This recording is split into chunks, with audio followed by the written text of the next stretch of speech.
வணக்கம். ஒரு rental dispute matter. அது நான் பொதுமக்களுக்கு சொல்லி ஆகணும்.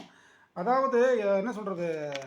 என்னைக்குமே வக்கீலாகிய நாங்க யாருடைய கதவையும் போய் தட்டி தட்டி, "ஐயா எங்களுக்கு கேஸ் குடுங்கன்னு" நாங்க கேட்கறதே கிடையாது. அப்படி கேட்கறது எங்களுடைய பழக்கமும் கிடையாது. அப்படி நாங்க கேட்கவும் கூடாது. எங்களுக்கு சட்டம் அப்படிதான் போட்டிருக்கு. சரிங்களா? ம். இத்தனைக்கும் நான் என்ன சொல்ல வரேன் அப்படின்னா, விழிப்புணர்வோடு இருங்க அப்படின்ட்டு தான் நான் வீடியோக்களை போடுறேன். அப்படி விழிப்புணர்வு இல்லாமல் நீங்கள் போய் பாதிக்கப்பட்டு வரும்பொழுது உங்களுக்கு என்னால் இலவச சேவை செய்ய இயலாது என்பதையும் நான் உங்களுக்கு பணிவன்புடன் தெரிவித்துக் கொள்கிறேன் பொதுமக்களுக்கு. ஏன்னா நான் உங்களுக்கு விழிப்புணர்வாக இருக்கணும்னு தான் ஐடியா கொடுக்குறேன், வீடியோ போடுறேன். அதையும் மீறி நீங்கள் போய் இப்போ மாட்டிக்கிட்டீங்கன்னா என்ன பண்ண முடியும் சொல்லுங்கள்? அந்த மாதிரி தான் ஒரு பையன் மாட்டியிருக்கிறான். சரிங்களா? ரெண்டல் டிஸ்பியூட் மேட்ரு, இது சாதாரண மேட்ரு. ஓகேங்களா? இதில் என்ன விஷயம்னா, அந்த பையன் பாருங்கள் பாவம். அதாவது அவனுடைய நிலைமையை குறை சொல்லி, ஹீஸ் அன்மேரிடு பர்சன். ஓகேங்களா? 35 இயர்ஸ் வாழ்க்கையில் பாதி வாழ்க்கையை வாழ்ந்து முடிச்சுட்டான் பாவம். கல்யாணம் ஆகலை, 35 வயசு ஆகி போச்சு. ஓகேங்களா? சைதாப்பேட்டையில் ஒரு மூக்கு ஓட்ட சைஸு வீட்டில் அவர் குடியிருக்கிறாருங்க. அந்த அந்த வீடு எவ்வளோ பெருசு அப்படின்னா, இந்த ஒரு பிறந்த குழந்தை இருக்குது பார்த்தீங்களா, பிறந்த குழந்தையினுடைய மூக்கு ஓட்ட சைஸில் அந்த வீடு இருக்குதுங்க. சரிங்களா? சைதாப்பேட்டை சைதாப்பேட்டை அந்த கோயில் சுப்பிரமணிய சாமி கோயில் தெரு அப்படின்னு சொல்லிட்டு சொல்லுவாங்க. சைதாப்பேட்டை சுப்பிரமணிய சாமி கோயில் தெருவில் அந்த வீடு இருக்குங்க. அந்த வீட்டில் பார்த்தீங்கன்னா, பிறந்த குழந்தையினுடைய மூக்கு ஓட்ட சைஸில் அந்த வீடு இருக்குதுங்க. பிறந்த குழந்தையே சின்னதாக இருக்கும், அதோட மூக்கு எவ்வளோ சின்னதாக இருக்கும், அந்த மூக்கு ஓட்டை எவ்வளோ சின்னதாக இருக்கும், அந்த மாதிரி அந்த வீடு இருக்குதுங்க. அந்த வீட்டுக்கு 8000 ரூபா வாடகை, ஈபிக்கு 1000 ரூபா, தண்ணிக்கு 1000 ரூபான்னு சொல்லிட்டு அநியாய வாடகை வாங்கினார் அந்த house owner. He is the land Lord.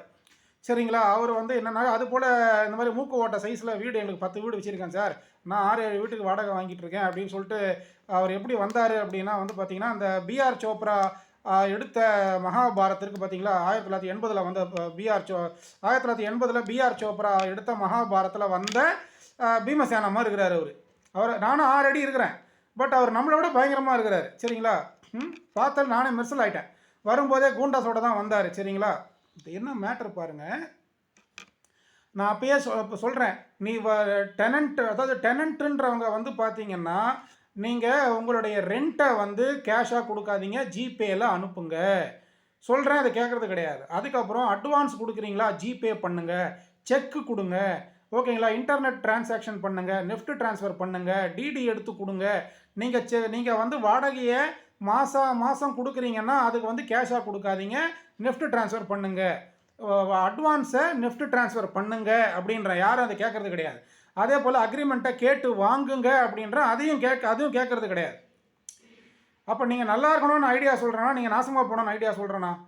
நல்லா இருக்கணும் தான் ஐடியா சொல்கிறேன், அதெல்லாம் கேட்குறது கிடையாது. போய் எங்கன்னா போய் குட்டிச்சவத்தில் விழுந்து மாட்டிக்கிட்டு அதுக்கப்புறம் வக்கீலுக்கு ஃபோன் பண்ணால், வக்கீல் அண்ணே வாங்கண்ணே அப்படின்னா, நீ காசு கொடுண்ணே நான் வரேன்னே தான் சொல்லுவேன். சரிங்களா? ஏன்னா என் வீட்டில் 5 பேர் இருக்கோம். நான், எங்கள் அப்பா அம்மா, என் தம்பி, என் பொண்டாட்டி, புள்ள, நாங்கள் 3 வேளை சாப்பிடணுங்க. நான் சொல்கிறேன், போய் கிணத்துல விழுந்து மாட்டிக்காதடா, அங்கே போய் மாட்டிக்காத, ஜாக்கிரதையாக இரு, விழிப்புணர்வோடு இருன்னு நான் உனக்கு சொல்கிறேன். அதையும் மீறி போய் மாட்டிக்கிட்டு, வக்கீல் அண்ணே வாங்கண்ணே கொஞ்சம் ஹெல்ப் பண்ணுங்கண்ணே, நீ 5000 ரூபா எனக்கு ஜிபேயில் முதல்ல அனுப்புனே, நான் வரேன்னே தான் சொல்ல முடியும். சரிங்களா? இந்த வக்கீல் ஃபீஸ் வாங்காமல் கேஸ் நடத்த மாட்டார், ஃபீஸ் வாங்காமல் போலீஸ் ஸ்டேஷன் பஞ்சாயத்துக்கு வர மாட்டேங்கிறாரு, போய் கம்ப்ளைண்ட் பண்ணிக்கோங்க பார் கவுன்சிலில். சரிங்களா? நான் 3 வேளை சாப்பிடணும்ல, என் பொண்டாட்டி புள்ள 3 வேளை சாப்பிடணும்ல, எங்கள் அப்பா அம்மாவை நான் காப்பாற்றணும்ல. அப்படி இருக்கும்பொழுது எங்களுக்கு, நானும் 30 நாளும் 3 வேளை சாப்பிடணுங்க. எனக்கு அப்போ நான் ஃபீஸ் வாங்காமல் எப்படிங்க வேலை செய்ய முடியும்? நான் அதுக்காகத்தான் நான் என்ன பண்ணுறேன், பொதுமக்களுக்கு நீங்கள் என்கிட்ட வரவே வராதீங்க, எல்லா விஷயத்தையும் நான் உங்களுக்கு வீடியோ மூலமாகவே சொல்கிறேன்னு தான் நான் உங்களுக்கு வீடியோ போடுறேன். அந்த வீடியோவும் பார்க்குறது கிடையாது, ஃபேஸ்புக்கையும் இன்ஸ்டாகிராமையும் பார்த்துட்டு கண்ட குப்பையெல்லாம் பார்க்க வேண்டியது, அப்புறம் போய் பிரச்சனையில் மாட்டிக்க வேண்டியது. அப்புறம் சுரேந்திரன் வக்கீல் ஐயா, வழக்கறிஞர் ஐயா வாங்கினா நான் எப்படி வர முடியும் ஃபீஸ் கொடுக்காம? நான் சொல்லியும் நீ கேட்க மாட்டேங்கிற, அப்போ பிரச்சனை போய் மாட்டிக்கிறேன். இப்போ அந்த மாதிரி மேட்ரு தான் இது. இப்போ என்ன மேட்ருனா, ரெண்டல் டிஸ்பியூட் மேட்ரு. டெனண்ட்டுக்கு ஒரு 35 வயசு ஆகுது, ஹவுஸ் ஓனர் ஒரு 60 வயசு கிழவனார். ஆனால் அவர் பார்த்தீங்கன்னா பீமசேனர் மாதிரி இருக்கிறார். அவர் பார்த்து நானே பயன்ட்டேன், அவ்வளோ பெரிய பாடி பில்டர் அவர். ஏன்னா எனக்கு ஒரு 6-7 வீடு வாடகை வருது சார், காசு நிறையா வருது, உடம்பை வளர்த்து வச்சுருக்கேன், நான் யாரை வேணால் அடிப்பேன், நான் தான் லேண்ட்லார்ட் ஆச்சே, நான் தான் வாடகை வாங்கிட்டு இருக்கேன் இல்லையா, எனக்கு தான் எல்லோரும் அடிமை. எனக்கு போலீஸை தெரியும், எனக்கு டிஜிபியை தெரியும், எனக்கு ஐஜியை தெரியும், எனக்கு எல்லாரையும் தெரியுன்ற மாதிரி அவர் இருக்கிறார். கூடவே பார்த்தீங்கன்னா அவருடைய சகோதரர்கள்லாம் யார், அந்த ஊரில் இருக்கிற கூண்டாஸில் மாட்டினவங்க, கூண்டாஸ் கேஸ் வாங்கிக்கிட்டு போய் ஜெயிலில் இருந்துட்டு வந்தவங்க, அந்த ஊரில் இருக்கிற அந்த கூண்டாஸ் கேஸ் வாங்கினவங்களும் அவருக்கு ஃப்ரெண்டு. ஸோ அதனால் அவர் யாருக்கும் பயப்பட வேண்டிய அவசியம் இல்லை, அவர் கெத்தாக அப்படி சுற்றிட்டு இருப்பார் அவர். சரிங்களா? அவர்கிட்ட போய் இந்த பையன் மாட்டிக்கிட்டு அந்த மூக்கு ஓட்ட சைஸ் வீட்டுக்கு 8000 ரூபா வாடகை, தண்ணிக்கு 1000, ஈபிக்கு 1000, லொட்டு வசுக்கு 1000, இதெல்லாம் கொடுத்து அவர் பாட்டு 6 மாதத்துக்கு ஒரு முறை 10 மாதத்துக்கு ஒரு முறை வாடகை ஏற்றிட்டே இருப்பார். அது மட்டும் இல்லாமல் பயங்கரமான டார்ச்சரு, ஹெராஸ்மெண்ட்டு, நீ வந்து என்ன சொல்ல இப்போ இந்த வீட்டில் 10 பேர் குடியிருக்கிறாங்க, நீ துணியை அவுத்து போட்டு நிற்கிற, இதெல்லாம் நார்மலாக கொடுக்குற கம்ப்ளைண்ட்டு. சரிங்களா? இப்போது அவர் இவ்வளவு கம்ப்ளைண்ட் அவங்ககிட்ட இவ்வளோ அநியாய வாடகை வாங்குறாரு இந்த இத்தினோண்டு வீட்டுக்கு. அப்புறம் நீ ரெண்டல் அக்ரிமெண்ட்டும் உனக்கு போட்டு கொடுக்க மாட்டேங்கிறாரு, கேஷாக வாங்கிக்கிறாரு ரெண்ட்டை, அட்வான்ஸ் கொடுத்துருக்கிற 40,000 ரூபா அதையும் கேஷாக வாங்கிக்கிறாரு. அப்போ எல்லாமே அவர் பக்கம் தான் சேஃப்டியாக இருக்குது. உன் பக்கம் என்ன இருக்குது? உன் பக்கம் ஒன்றுமே இல்லையே. இல்லைன்னா நீ என்ன பண்ண, யார் எனக்கு வாடகை வந்து ஜிபே வாங்கிக்குவாங்களோ அவங்கக்கிட்ட நான் போவேன், யார் எனக்கு அட்வான்ஸை வந்து ஜிபே வாங்கிக்கிறாங்களோ அவங்கக்கிட்ட நான் போவேன், யார் எனக்கு ரெண்டல் அக்ரிமெண்ட் போட்டு கொடுக்குறாங்களோ அவங்கக்கிட்ட நான் போவேன் அப்படின்னு இந்த பையன் நிற்கணும். ஆனால் இந்த பையனாலையும் பாவம் முடியல, ஏன்னா ஊர்லேருந்து பிழைக்க வந்திருக்கான். சரிங்களா? இப்போ இவர் என்ன பண்ணுறாரு, ஊர்லேருந்து பிழைக்க வந்த நாய், அந்த மவனே இந்த மவனே அந்த ஆத்தா அம்மான்னு என்னமோ கெட்ட வார்த்தைலாம் பேசி இவனை போட்டு அடின்னு அடித்து அவர் ரத்த காயம் ஏற்படுத்திட்டார். இவர் ரத்த காயம் ஏற்படுத்திட்டாரு. சரிங்களா? சைதாப்பேட்டை சுப்பிரமணிய சாமி கோயில் தெரு. சரிங்களா? பெரிய அளவு சட்டத்தை விட யாரும் பெரிய ஆள் கிடையாது வைங்களா. There is none about the law. கரெக்டுங்களா? இல்லை என்ன மேட்டர்னா, அந்த பையன் வந்து பயங்கரமாக பாதிக்கப்பட்டான். கடைசியில் வந்து என்ன ஆயிருக்குது அப்படின்னா, வீட்டை விட்டு வெளியே போட அந்த நாயே இந்த மாவனே அந்த மாவனே எல்லாம் சொல்லி டார்ச்சர் பண்ணுறாரு. போட்டு அந்த பையனை அடிக்கவும் அடிச்சிட்டாரு. நீ எனக்கு என்ன ரீசன், எதனால் சண்டை வந்திருக்கு? வாடகை ஏற்றி கொடுப்பா. ஐயா, ஏற்கனவே வாங்குறது அநியாய வாடகை, வீடும் சின்னது, வீட்டில் நான் ஒரே ஒருத்தன் தான் இருக்கிறேன். அப்படி இருக்கும்போது நான் 8000 ரூபா கொடுத்து, ஈபிக்கு 1000 கொடுத்து, தண்ணிக்கு 1000 கொடுத்து எப்படிங்க ஐயா வெளியே போடா, நான் வீட்டை காலி பண்ணுறேன். இதுதான் மேட்ரு. இதுதான் ஆட்டிடியூட், இந்த லேண்ட்லார்டுங்களுடைய ஆட்டிடியூட். நிறைய லேண்ட்லார்ட் நல்லவங்க இருக்கிறாங்க, ஒரு சில பேர் கெட்டவங்க இருக்கிறாங்க. சரிங்களா? அவங்கள எப்படி எதிர்த்து நிற்கிறது அப்படின்னா எவிடன்ஸ். நான் மறுபடியும் அதான் சொல்கிறேன், எவிடன்ஸ். நீ எவிடன்ஸை வந்து உருவாக்க முடியலையா? எவிடன்ஸை உன்னை தற்காக்கு உன்னை காத்து நிற்கிறதே அந்த எவிடன்ஸ் தான்ப்பா. உன்னை காத்து நிற்கிறதே பேப்பர் எவிடன்ஸ் தான்ப்பா. எவிடன்ஸை உருவாக்குப்பா. கரெக்டாக இல்லையா? இல்லைன்னா உனக்காக யார் பேச முடியும் சொல்லுங்கள்? ஒன்றும் பேச முடியாதுங்க. ஸோ இப்போ என்ன ஆகுது, வீட்டை காலி பண்ணு, அந்த நாயே இந்த நாயே அந்த மாவனே இந்த மாவனே பிழைக்க வந்த நாய் ஏகப்பட்ட அநியாயமான கெட்ட வார்த்தைகள்லாம் பேசி திட்டி அவனை அடித்து அவன் கழுத்தில் ரத்த காயம் ஏற்படுத்தி கரெக்டுங்களா? அதுக்கப்புறம் இவன் என்ன பண்ணா, இவனுடைய தற்காப்புக்காக அந்த லேண்ட்லார்டை போட்டு தள்ளி விட்டுருக்கான். இதில் நல்ல கான்செப்ட் கவனிக்கணும். இவனுக்கு கழுத்தில் ரத்த காயம் ஏற்பட்டிருக்கு, அந்த கிழவனாருக்கு ஒரு ரத்த காயம் கூட இல்லை. ஆனால் அந்த கிழவனார் வந்து பீமசேனர் மாதிரி இருக்கிறாரு. இவன் 35 வயசு ஆனாலே இவன் நோஞ்சா மாதிரி இருக்கிறான். ஒரு அடி அடிச்சா செத்து போடுவான் பொழுது, ஒரு அடி வாங்கினா செத்து போடுவான், அந்த மாதிரி இருக்கிறான் இவன். கரெக்டுங்களா? அப்போது பாருங்கள் எவ்வளோ ஏழ்மை நிலையில் வறுமையில் மக்கள் இருக்கிறாங்க. 20,000 ரூபா சம்பாத்தியம் பண்ணிவிட்டு கடைசியில் முக்கால்வாசி பணத்தை தூக்கி லேண்ட்லார்டு கொடுத்துக்கிட்டு இருக்கான். அதுவும் அந்த அநியாயம் பண்ணணும் அப்படிங்கிற ஒரு குற்றம் ஒரு உள்நோக்கத்தை வச்சுக்கிட்டு இருக்கிற லேண்ட்லார்டு தான் போய் மாட்டுறானுங்க. கரெக்டுங்களா? சுரேந்திரன் சார், நீங்கள் சொல்கிறது கரெக்டு தான் சார், இனிமேலிருந்து நான் உங்களுடைய வீடியோவை பார்க்குறேன் சார்ன்றார். அப்போ நானும் ஆண்டவர் மாதிரி இனிமேலிருந்து நான் உங்களை ஆசீர்வதிப்பேன்ற மாதிரி, சரிப்பா இனிமேலிருந்து நான் உனக்கு ஃப்ரீ சர்வீஸ் பண்ணுறேன், இப்போ பண்ணதுக்கு 5000 ஃபீஸை கொடுத்துருப்போம். கரெக்டுங்களா? அதாவது என்ன சொல்கிறது, உனக்கு அதாவது யாரும் கஷ்டப்படக்கூடாதுன்றதுக்காக தான் நான் வந்து என்னால் எவ்வளோ முடியுமோ அவ்வளோ இன்டெப்த்தான வீடியோஸை போட்டுக்கிட்டு இருக்கேன். அதையும் கூட பார்க்காம நான் இன்ஸ்டாகிராமில் தான் பார்ப்பேன். நான் என்ன பண்ண முடியும்? இன்ஸ்டாகிராமும் ஃபேஸ்புக்கும் குப்பையாக தான் இருக்குது. அதுக்கு சுரேந்திரனுடைய சார் இல்லை சார், உங்களோட வீடியோவை பார்த்தா எங்களுக்கு வந்து மைண்ட் அப்படியே ப்ரெஷர் ஏறுது சார், அந்த குப்பைகளை பார்த்தா கொஞ்சம் ப்ரெஷர் இறங்குது சார், நீங்கள் எங்களுக்கு திட்டுறீங்க சார். நான் உன்னை திட்டலப்பா, இப்போ நீ மாட்டின பார்த்தியா? இதுதான் மேட்ரு. இப்போ அந்த பையன் எனக்கு ஃபோன் பண்ணுறான் சார். ஃபோன் பண்ணான் ஒரு சண்டே அன்றைக்கி. நான் வந்து எனக்கு நான் வந்து சண்டே தீபாவளி பொங்கல் அன்றைக்கி நான் ஜாலியாக வீட்டில் சந்தோஷமாக இருக்கலாம்னு பார்த்தா அன்றைக்கி தான் சண்டே வலிச்சுன்னு வர வேண்டியது, அன்றைக்கி தான் நம்மளை போலீஸ் ஸ்டேஷனுக்கு கூப்பிட வேண்டியது. நான் Deepavali Pongal new year good Friday Christmas இந்த மாதிரி பண்டிகையில் நம்ம ஜாலியாக வீட்டில் தூங்கலாம் சாப்பிட்லாம் சாப்பிட்டு சந்தோஷமாக இருக்கலாம்னு பார்த்தா அன்றைக்கி சண்டே வலிச்சுட்டு ஸ்டேஷனில் கொண்டு போய் நம்மளை உட்கார வைக்கிறது. சார் ஃபீஸ் கொடுக்குறேன் சார் வாங்க சார்னு சொல்லிட்டு. எப்போ உனக்கு நல்ல நாள் தான் பிரச்சனை, சண்டே வலிச்சுன்னு வருவியா நீ? சண்டேல தான் நீ வந்து சண்டை வலிப்பியா நீ? சார் இல்லை சார், என் மேலே தப்பே இல்லை சார், அவர் வந்து என்னை வந்து வீட்டை காலி பண்ணுன்னு சொன்னார், நான் 2 நாளில் காலி பண்ணுறேன்னு சொன்னேன், எனக்கு 1 வாரம் டைம் கொடுங்க ஐயா, நீங்கள் வந்து நான் கொடுத்த 40,000 ரூபா அட்வான்ஸை திருப்பி கொடுத்துருங்க ஐயா, நான் ஒரு 3 நாளில் போயிடுறேன், நான் இப்போயே வெளியே போடான்னு சொல்லிட்டு நான் அடிச்சு வெளியே துரத்துறாரு சார். ஏன்னா நான் தற்காத்துக்கிறதுக்காக நான் அவரை தள்ளி விட்டேன். சரிங்களா? அவர் வந்து இப்போ என்ன பண்ணார், என் வீட்டுக்குள்ளே பூந்து என்னை அடிக்கிறாரு. இப்போ நான் வீட்டுக்குள்ளே கதவை சாத்திக்கிட்டு நான் உள்ளுக்குள்ளே உட்காந்துருக்கேன்றாரு. கதவை சாத்திட்டு வெளியே வந்தவொடனே மறுபடியும் அடிச்சிருக்கிறாரு. இவர் என்ன பண்ணுறாரு, பக்கத்து வீட்டில் போய் தஞ்சா புகுந்துருக்கிறார். அங்கேருந்து எனக்கு ஃபோன் பண்ணுறாரு. நான் அங்கேருந்து வீட்டிலேருந்து என் சீனியர் எனக்கு ஃபோன் பண்ணுறாரு, சுரேந்திரா போலீஸ் ஸ்டேஷன் மேட்ரு சீக்கிரம் போன்றாரு. சரிங்க சார்னு சொல்லிட்டு நான் அங்கேருந்து என்ன பண்ணேன், என் வீட்டிலேருந்து அந்த சைதாப்பேட்டை போகிறதுக்கு 1 மணி நேரம் ஆகிப்போச்சு. சரிங்களா? அங்கே போய் சீனியர் சொல்லிட்டார், சுரேந்திரன் பாரு அவர் வந்து நீ வக்கீலந்து நீ யூனிஃபார்மில் போப்பா, பிளாக் அண்ட் ஒயிட் யூனிஃபார்மில் போ, அந்த யூனிஃபார்மை பார்த்தாச்சும் உன்னை அடிக்காமல் இருக்கட்டும் அந்த ஆள். ஏன்னா நீ அவனை காப்பாற்ற, நான் அந்த டெனண்ட்டை காப்பாற்ற போனால் எனக்கு வந்து அடி விடும். ஏன்னா அவன் அந்த அந்த பீமசேனர் மாதிரி இருக்கார் பாருங்க, அந்த லேண்ட்லார்டு. அவர் வந்து பிளாக் அண்ட் ஒயிட் அவர் தான் பெரிய பெரிய ஆளுங்களை தெரிஞ்சு வச்சிருக்காரு, வக்கீல் ஏமாத்திரம். ஸோ அதனால் ஓகே பார்த்துடலாம், நம்ம அங்கேருந்து 100க்கு ஃபோன் பண்ணிக்கலாம்னு சொல்லிட்டு போனால் 100க்கு நம்பர் போவே இல்லைங்க. அதுக்கு மேலே அந்த நம்பர் 100க்கு ஃபோன் பண்ணால் டப்புன்னு நம்பர் போக மாட்டேங்குது. நேற்று கூட போலீஸ்கார அம்மா கண்ட்ரோல் ரூம்லேருந்து எனக்கு ஃபோன் பண்ணி கேட்குறாங்க, சார் எங்களுடைய சேவை பற்றி நீங்கள் என்ன நினைக்கிறீங்கன்னு. ஒன்றும் சொல்கிற மாதிரி இல்லைங்க, 100க்கு ஃபோன் பண்ணிங்களா, ரொம்ப நேரம் ஆச்சா? ஆமாங்க ரொம்ப நேரம் ஆச்சு, 2 நிமிஷம் ஆச்சு, 3 நிமிஷம் ஆச்சு, நம்பரே போக மாட்டேங்குதுங்க அப்படின்னு. சரிங்க ஐயா, நீங்கள் கொடுத்த ஃபீட்பேக்கு ரொம்ப நன்றின்னு சொல்லிட்டு அவங்க ஃபோனை வச்சுட்டாங்க. ஓகேங்களா, பார்த்துக்கோங்க எல்லாம் எப்படி இருக்குதுன்னு பாருங்கள். கரெக்டுங்களா, நம்ம தான் விழிப்புணர்வோடு இருக்கணும். இப்போ அந்த பையன் சொல்கிறான், சார் நான் பக்கத்து வீட்டில் தஞ்சம் புகுந்துருக்கேன் சார், நீங்கள் வந்து என்னை கூப்பிட்டு போங்க சார் அப்படின்றான். சரின்னு சொல்லிட்டு அந்த பக்கத்து வீடுனா எது? அந்த மூக்கு ஓட்ட சைஸில் இருக்கிற வீட்டுக்கு பக்கத்து வீடு, அதே வீடு தான், அதே போர்ஷன் தான். பக்கத்து போர்ஷனில் போய் நான் அந்த பையனை வந்து ரெஸ்கியூ பண்ணி கூட்டிகிட்டு வரேன். கூட்டிகிட்டு வந்த உடனே உங்கள்கிட்ட ஏதாவது ஆதாரம் இருக்குதா? எந்த ஆதாரமும் இல்லை சார் அப்படின்னா. அடப்பா, எந்த ஆதாரமும் இல்லாமல் இருக்கிறேன், சரி ஓகேவா ஒரு ஆதாரத்தை கிரியேட் பண்ணலான்னு சொல்லிட்டு அந்த பையனை ஸ்ட்ரைட்டாக அங்கேருந்து ஸ்ட்ரைட்டாக சைதாப்பேட்டை சுப்பிரமணிய சாமி கோயில் தெருவில் இருந்து சைதாப்பேட்டை கவர்மெண்ட் ஹாஸ்பிட்டல் கூப்பிட்டு போயிட்டு அவனை கொண்டு போய் அங்கே உட்கார வச்சு ஏஆர் பதிவு செய்தோம். சரிங்களா, அதான் என்ன விஷயம் அப்படின்னா, ஏஆர் என்றால் ஆக்சிடென்ட் ரெஜிஸ்டர். அவர் இருக்கிறது சைதாப்பேட்டை சுப்பிரமணிய சாமி கோயில் தெருவில் இருந்து அந்த பையனை அவன் வீட்டுக்குள்ளே போய் அவனை வந்து அங்கேருந்து ரெஸ்கியூ பண்ணி, அந்த ஹவுஸ் ஓனர் இருந்தால் எனக்கு அடி விழுந்திருக்கும், ஹவுஸ் ஓனர் இருந்திருந்தால் அவனுக்கும் அடி விழுந்திருக்கும். ஆனால் அந்த நேரம் பார்த்து ஹவுஸ் ஓனர் எங்கேயோ வெளியே போக நான் அந்த பையனை காப்பாற்றி கூப்பிட்டு வந்துட்டேன். போய் சைதாப்பேட்டை கவர்மெண்ட் ஹாஸ்பிட்டலில் போய் ஏஆர் பதிவு பண்ணேன். இது போல் இந்த பையன் அந்த பையனை வச்சு ஃபோட்டோ எடுத்துட்டேன், ஃபோட்டோ வீடியோலாம் எடுத்தாச்சு. உடனே அங்கே இருக்கிற அந்த நர்ஸம்மா என்ன பண்ணாங்க, ஏஆர் பதிவு பண்ணி கொடுத்துட்றேன் சார்ன்ட்டாங்க.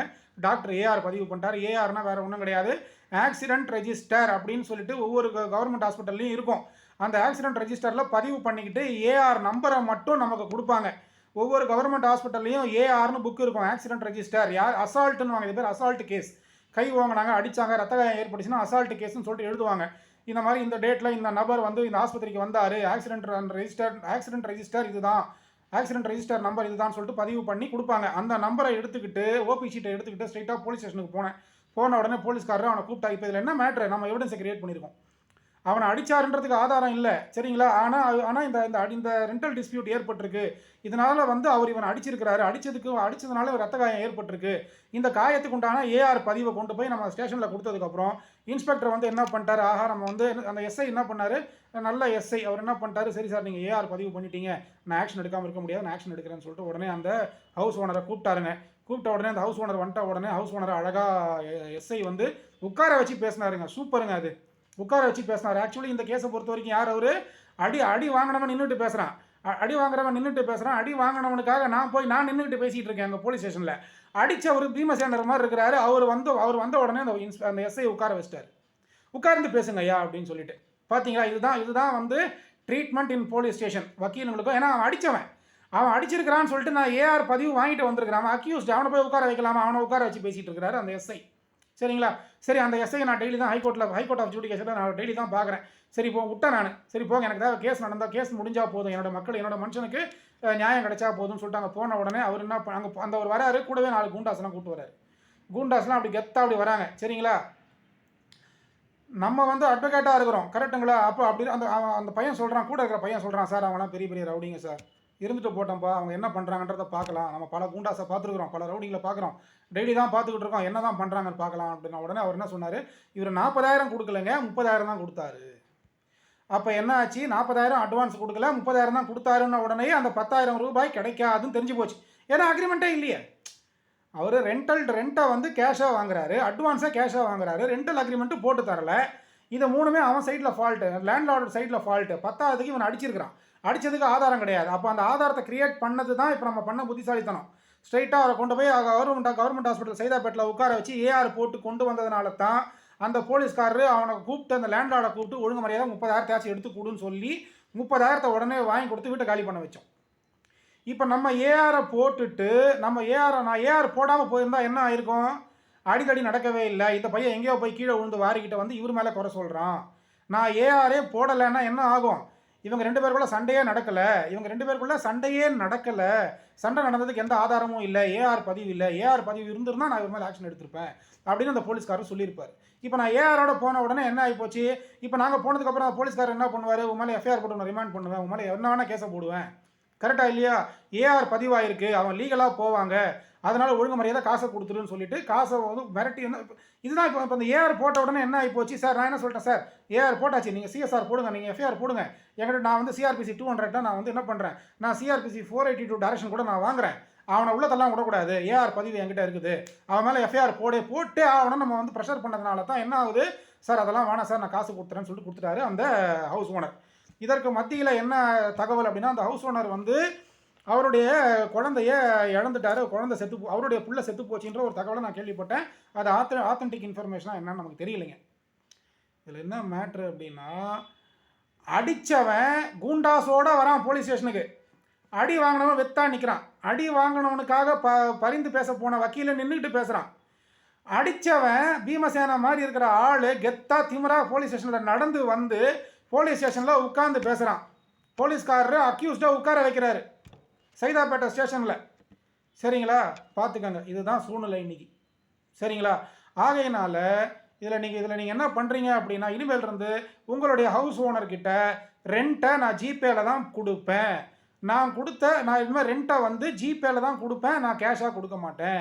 ரெண்டல் அக்ரிமெண்ட்டை எனக்கு ஒழுங்காக போட்டு கொடு, ஓகேவா? ரெண்டல் அக்ரிமெண்ட்டை எனக்கு போட்டு கொடு, இல்லைன்னா அடுத்த மாதம் வாடகையே தரமாட்டேன், சரியா? நான் கொடுத்த அட்வான்ஸுக்கு எனக்கு ரசீது கொடு, இப்படிலாம் நீங்கள் கேட்டு வாங்கணும். இல்லைன்னா இப்போ அவன் என்ன சொன்னான், அந்த பையன் அடி வாங்கின பையன் சொல்கிறான், சார் நான் சத்தியமாக சொல்கிறேன் சார், சாமி சத்தியமாக சொல்கிறேன் சார், நான் 40,000 கொடுத்தேன் சார், நான் 30,000 தான் கொடுத்தேன்னு போய் சொல்கிறாரே சார் அப்படின்னு அழுகுறான் அவன். போலீஸ்காரர் கேட்குறாரு, அக்ரிமெண்ட் வச்சுருக்கிறியா? அக்ரிமெண்ட் இல்லாமல் எதையா நம்ப சொல்கிறேன், எதை வச்சு நம்ப சொல்கிறேன்? அவர் கேட்குற கேள்வி இதுதான். சரிங்களா, அப்போ அக்ரிமெண்ட் இல்லாததுனால உனக்கு 10,000 போச்சா இல்லையா? டெனன்ட் ஆகிய உங்களுக்கு 10,000 லாஸ் ஆகும். இந்த மாதிரி ஒரு நாளைக்கு 10 கேஸ் வரும் ஒரு ஸ்டேஷனில். சரிங்களா, அப்போ 10,000 போச்சா? இப்போ அந்த அவன் மேலே இப்போ எஃப்ஐஆரும் போடலாம், ஏஆர் பதிவு என்கிட்ட இருக்க எஃப்ஐஆர் போடலாம். அந்த பையன் என்ன சொன்னான், ஜகா வாங்கிட்டான், ஐயா எனக்கு 30,000 கிடைச்சாலே போதும், ஐயா நான் போகிறேன் சொல்லிட்டு போயிட்டான். இப்போ இவனுடைய வயிற்றுச்சல அந்த லேண்ட்லார்டு வாங்கிட்டான்.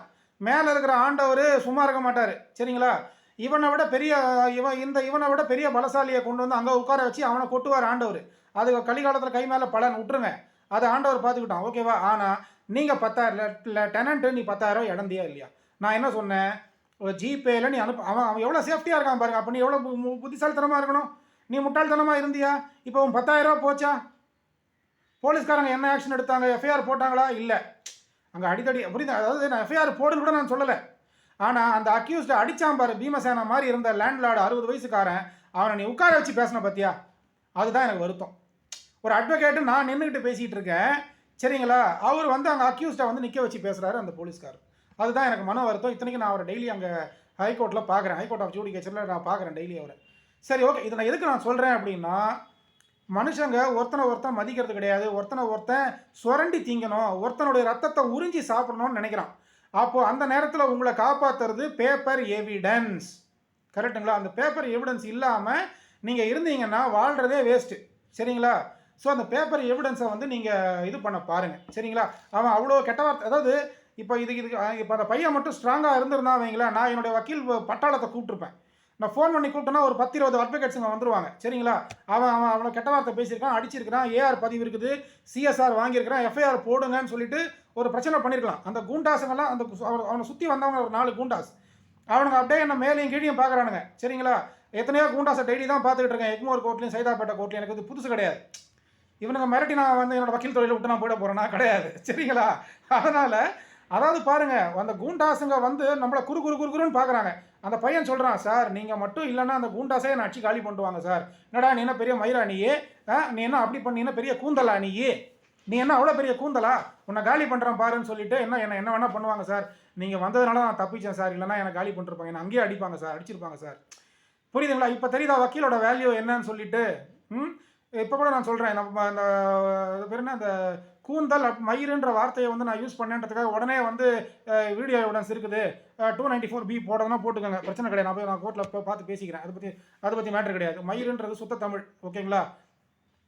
அதுக்காக அந்த கூந்தல்ன்ற வார்த்தையை சொன்னேன். ஏன்னா அடுத்தவெல்லாம் பேசினா அது தப்பு கிடையாது, வக்கீல் பேசினா அது தப்பான். நான் யாரையும் திட்டுறதுக்காக அந்த வார்த்தை யூஸ் பண்ணல, அந்த வார்த்தை வந்து சுத்த தமிழ் அது. சரிங்களா, இந்த மாதிரி அடுத்தவனை வாழ வைக்கிறதுக்கு எவனும் இல்லை. அடுத்தவனை எப்படி சாவடிக்கலாம், அடுத்தவனை எப்படி காலி பண்ணலாம், அடுத்த மேலே எப்படி கேஸை போடலாம், அடுத்தவன் ரத்தத்தை எப்படி உரியலாம், இப்படி தான் மக்கள் இருக்கிறாங்க. ஆகையினால மக்களே புத்திசாலித்தனமாக சுதாரிப்பா டாக்குமெண்ட்ரி எவிடன்ஸோடு வாழ பாருங்கள். இல்லைன்னா அந்த ஹவுஸ் ஓனர்கிட்ட 10,000 கோட்டை விட்டா மாதிரி நீங்கள் எவ்வளோ லட்சங்களை கோட்டை விடுவீங்களோ தெரியாது. சரிங்களா? எது தேவையாக இருந்தாலும் வக்கீலை அணுகுங்க. கரெக்டுங்களா? வக்கீலை அணுகுங்க, உங்களுக்கு நியாயம் கிடைக்கும். நீங்கள் போலீஸ் ஸ்டேஷனில் போயிட்டு நான் காசை கொடுக்குறேன்னு சொல்லிட்டு செலவு பண்ணுறதுக்கு ரெடியாக இருக்கிறீங்க, வக்கீலுக்கு ஃபீஸ் கொடுக்க நீங்கள் ரெடியாக இல்லை. கரெக்டுங்களா? அதனால் இதெல்லாம் தப்பு. நான் அவ்வளோதான் சொல்ல முடியும். எனக்கு தெரியும் யார் யார் லஞ்சம் வாங்குவாங்க, யார் லஞ்சம் கொடுப்பாங்க, யார் யாருக்கு லஞ்சம் கொடுப்பாங்க, யார் யாருக்கு லஞ்சம் கொடுப்பாங்க, என்ன எங்கே லஞ்சம் செட் ஆகும், எங்கே லஞ்சம் செட் ஆகாது, இதெல்லாமே தெரியாமையா வக்கீல் பொழப்பு வேலை பார்த்துட்டு உட்காந்துருக்கேன் நான். எத்தனையோ கூண்டாசை பார்த்தாச்சு. சரிங்களா? அந்த கூண்டாசுக்கு பயப்படுறவங்களாம் சுரேந்திரன் அட்வொகேட் கிடையாது. சரிங்களா?